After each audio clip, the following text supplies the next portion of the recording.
sort of as a human router of sorts, but the back end does that heavy lifting. Well, you sort of anticipated my next question. The Google experience, PageRank, the ability to find relevance, how does that make you different from Facebook and Twitter? Well, I don't know what work they happen to be doing in particular, so but I know from our point of view, extracting signal from noise is one of their core competencies. I mean, that's one of the key things we do in our web search products every day. And I think now that people's personal communications are getting to be on a scale comparable to that of web search, those technologies are becoming far more critical. One last question. I asked this earlier, but on the location system, the ability for people to know where you are, obviously that has great opportunities, but it also brings out some concerns. Can you address the issue of privacy and making sure that you're protected against stalkers or whoever might want to harm you? No, that's a great question. I mean, I think it gives you the ability to share where you are in latitude with a select group of people, and some people can choose to do that publicly. It's, I think, up to any individual's choice. I think the convenience of even sharing privately, let's say you and I decide to get lunch tomorrow, I say, okay, we'll just share latitude, and then we don't really have to plan that carefully. You can say, meet you in Palo Alto, and you'll find me. And you'll see where I am when I am. I can share with you for that period of time, for example. I think that convenience is really great, and it transforms the way that you can organize your life. I think people need to be thoughtful about with whom they share and for what purpose. But it can also really help your privacy. I mean, if you were to, for example, give a phone to one of your kids or something, and if you know where they are, then if something happens to them, you can know where they are at the time. So it can really enhance safety and security too. It's a technology. It can be used for good. Are you doing any education for users and families to make sure people understand that? We probably ought to, but it's such a new service. I think we need to learn a little bit ourselves about what to tell people about it. I know thus far I've seen it has been used to catch thieves. I've not actually heard of any malicious uses anecdotally. So far, I think it's clear the benefit outweighs the cost. And as we see people use it more broadly, I'm sure we can come up with a set of guidelines. Sergey Brin, thank you very much. Thank you. There's very limited use of relevance algorithms so far in this.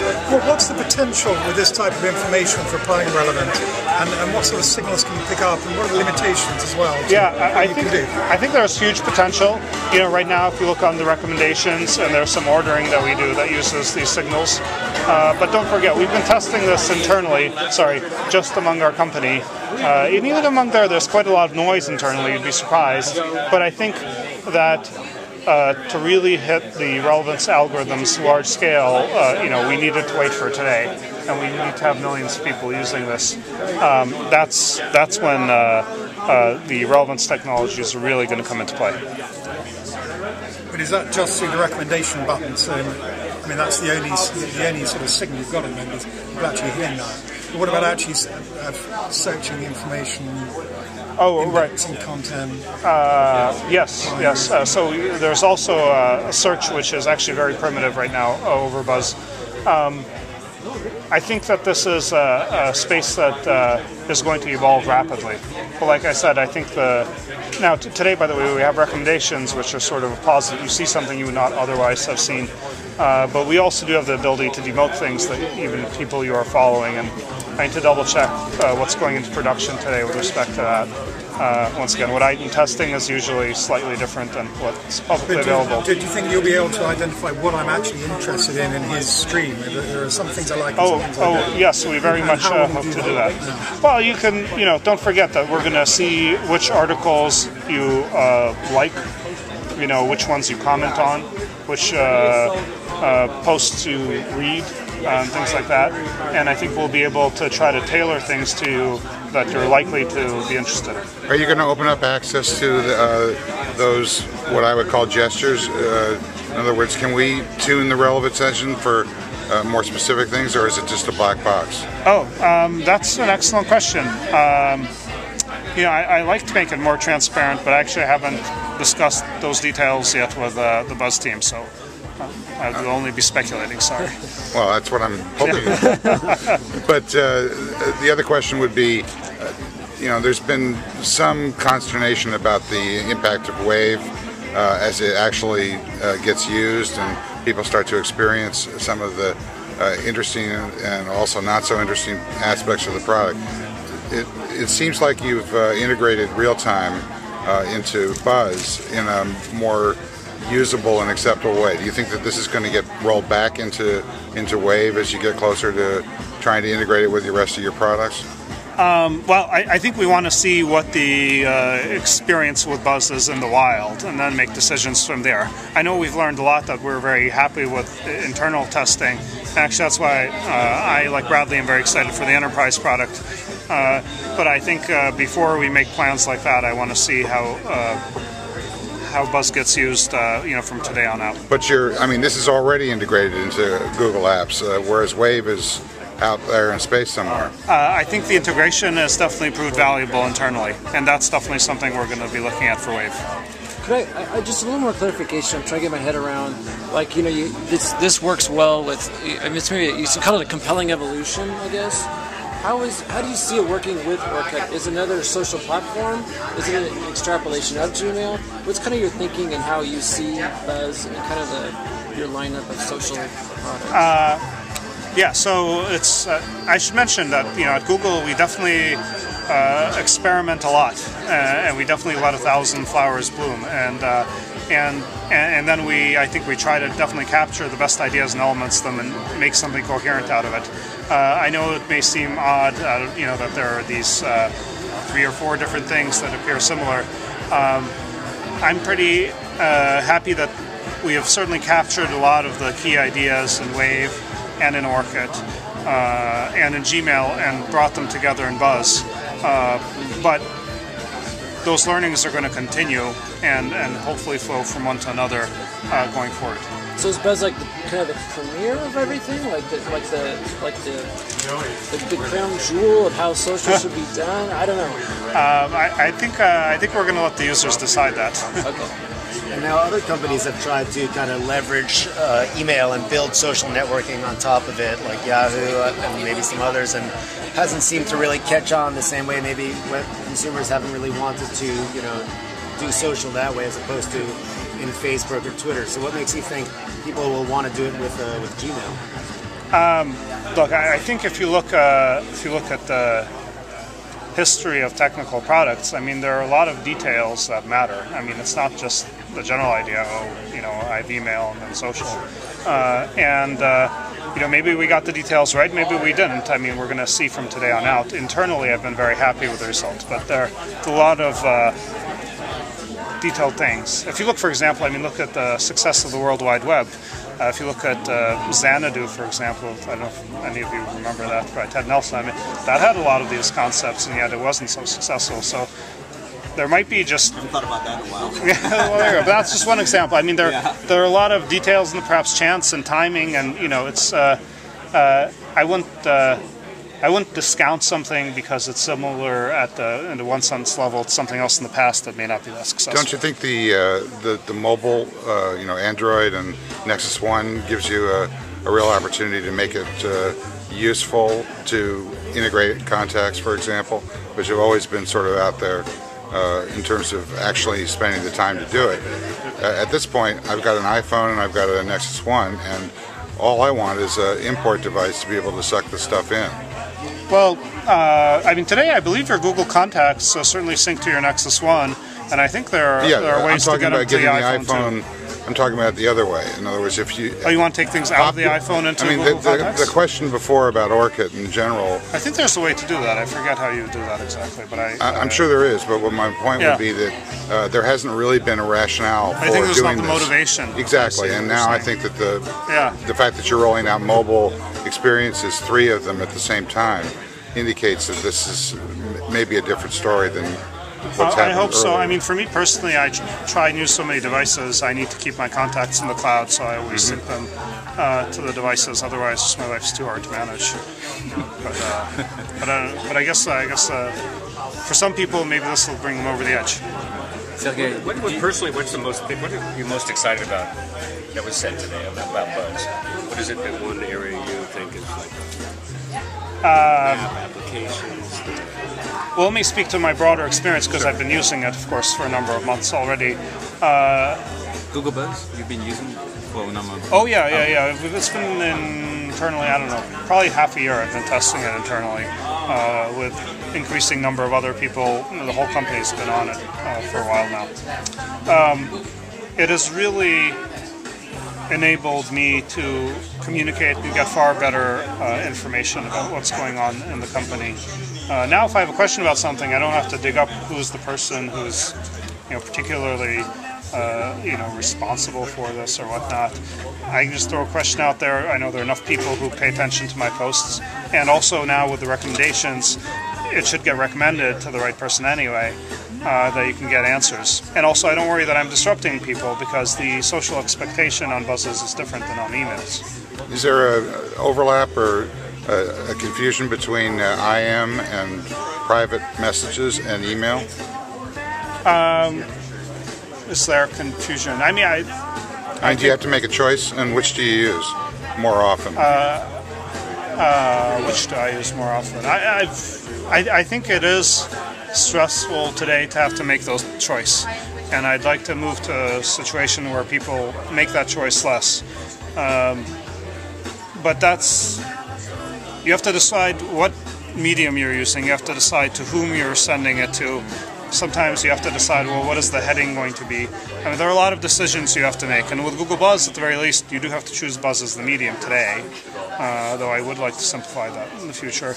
But you don't have to decide to whom to send it, though you can always type @reply in the midstream, which is a pretty nice way of doing it. And you don't have to necessarily pick a heading and whatnot.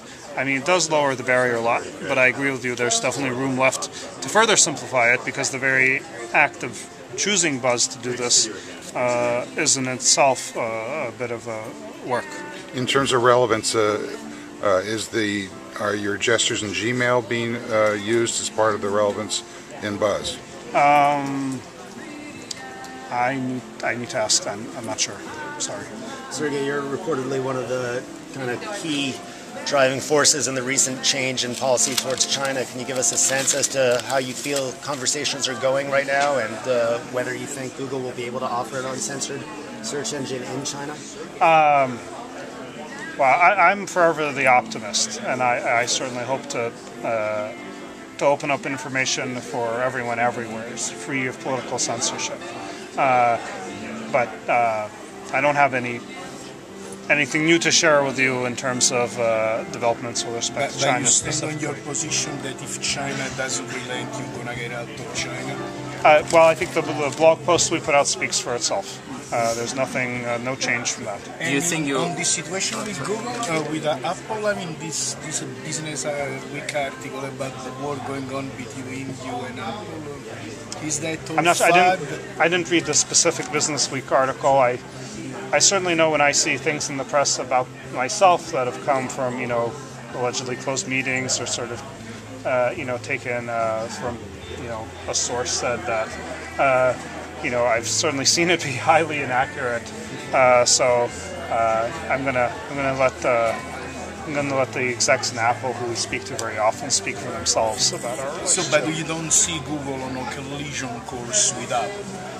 I think we definitely have some products that overlap and are competitive. At the same time, we have many places where we work together, complementary. I have my MacBook back there. I think Apple makes terrific products, and I really admire their technological skill. Are you going to go to China? Ever? I mean, yeah, sure, ever. Maybe in the next month or so. Do you have any, or have you been to China? I've certainly been to China in the past. I don't have immediate plans to go, but it's an incredible country. It's beautiful, with a rich cultural, natural heritage that I certainly look forward to future visits. Do you think that you overreact about that, and then Eric was there to sort of smoothen a little bit of the corner? Okay, well, actually, if they open up, we're going to stay, or do you? Ultimately, I think the blog post that we will put out spoke for everyone in the company, and I think that reflected our consensus view. Obviously, these are difficult, important philosophical questions, but I should underscore that even in all the deliberations over exactly what to say, there's no question that the overarching goal of everybody at Google is to maximize the information available within China over the long term, and what's in the best interests of the Chinese people. Because in France, for example, this decision, this blog post send that if a country, for example, if France decide, okay, Google Books is not good, Google is going to get out and then fire everybody. That create a lot of fear also. Did you? That's why I ask about overreact. Did you think of, because pulling out of China, it means a lot of consequences for the Googlers, for example. Well, we have not pulled out of China. Yes. Yeah, but I think if you look when we began our Chinese operation in 2006, we were very explicit. Like, we're entering this, and we're going to have Google.cn, which has to comply with the local policies as a word that we're not that comfortable with, but we think that this presence is better than no presence, and we're going to see how it evolves.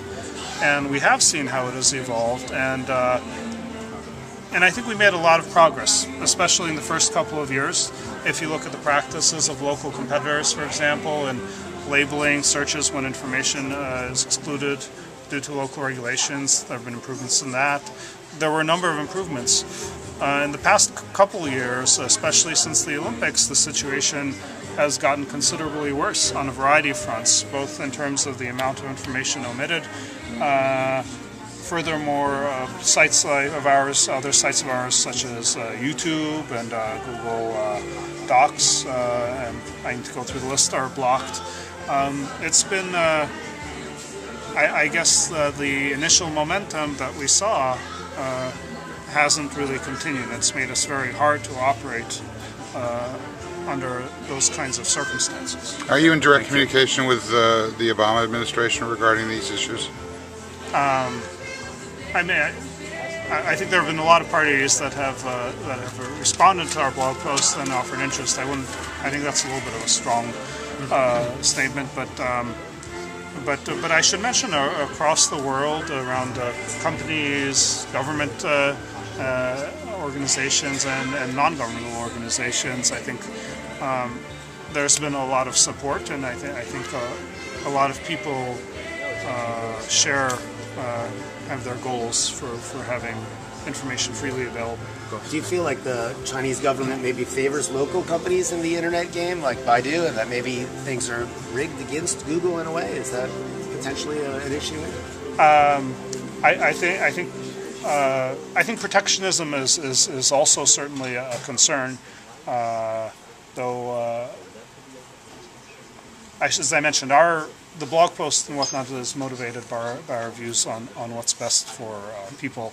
But I do think that it's certainly worth countries looking at some things that are labeled as sort of cultural regulations, as it were, but are also in fact acting as protectionist measures. I'm just going to do a time check here. Yeah, I should probably do that. I just had a question on your push into renewable energy.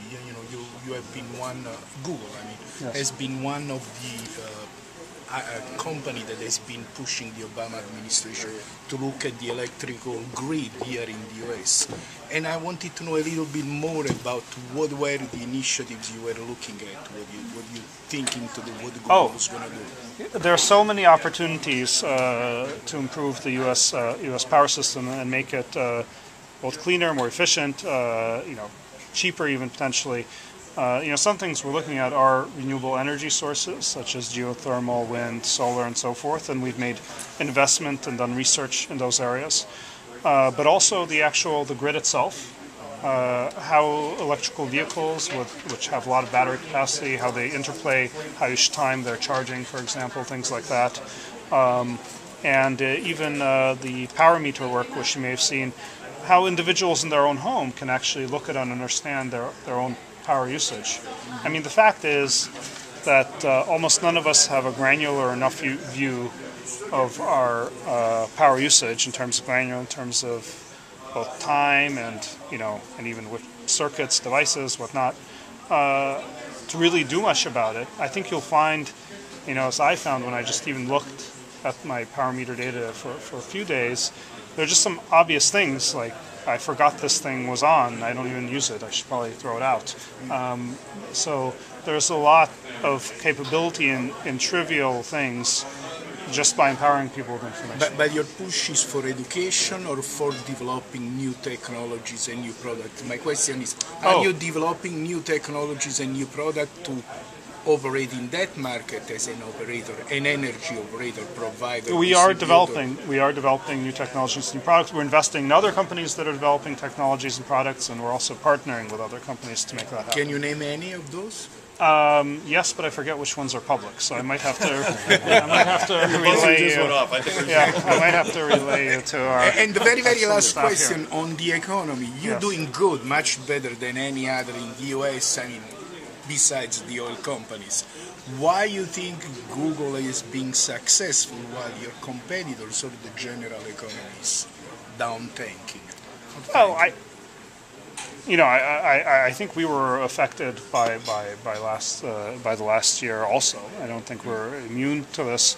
I think fundamentally from the advertising side of the business, we offer a really good return on investment.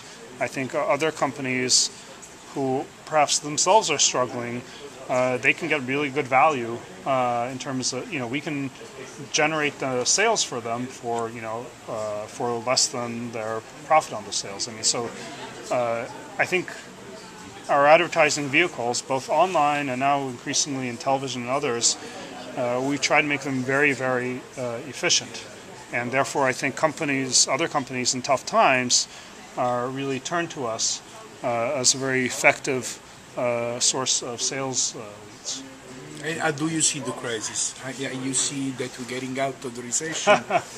I'm not an economist. I think that we certainly we did go through a period where we were hiring relatively very little, and now we've started to ramp that again based on the signals we've gotten from the economy. Thank you. Thank you. Thank you. Thank you.